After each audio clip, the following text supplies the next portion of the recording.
I want to wrap on Caleb Williams. So there are certain things he doesn't do with consistency. His personality isn't terribly consistent. He can get very emotional. His accuracy isn't always consistent. And my feeling is on Caleb Williams, unlike Brady, where you know exactly what you're getting, and kind of like Jalen Hurts, you kind of know what you get and know what you don't get. Caleb is a bit of a roller coaster, personality, accuracy. So as I watched him eat the Cowboys for lunch, my take is he's going to come out this week and he's going to struggle.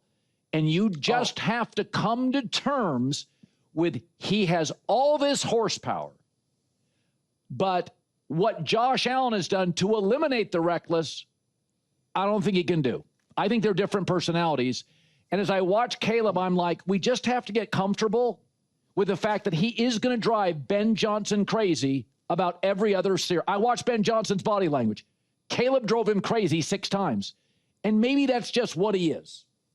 So, well, listen, it took Josh Allen 6 years to stop being a roller coaster. A guy who right now I think is in the midst of it is Jordan Love, who when he's good, he's great, and when he's bad, he gives the game away to the Browns. You know, so that can be a process. I don't necessarily agree with you, Colin, that I think this week Caleb's going to have a down game. Where I do agree with you is he seems like, because of the right now, I would say, this sounds too harsh and I don't mean it to, but emotional immaturity. Just the fact that he kind of lives and dies with each play. Yes. That I think that he is the type of player who, when he is having a great game, it's going to lead to a greater game. And if he misses a few throws, it can snowball against him. So I think a lot of it has to do with how a game starts, and then does he avoid a pitfall early, and then it can be a game like we saw this weekend.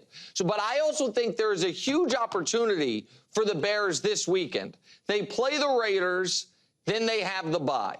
Yeah. If they can beat the Raiders and even themselves at 2-2, then they have the bye. Then the next week, Colin, is the game against the team that ended their season last year effectively in the Commanders and Jaden Daniels. They'd be coming off a bye. They'd be 2-2. So I think this is a critical spot for Caleb and Ben to beat the Raiders, steady yourself, have 2 weeks to have that, Caleb versus Jaden, Bears versus Commanders game, and then see where he's at. But I do think it's going to be fits and starts. But you've seen already through 20 games of the kid's career, the overall talent level is so high that even if he doesn't fully tighten up everything else, his floor is going to be relatively high.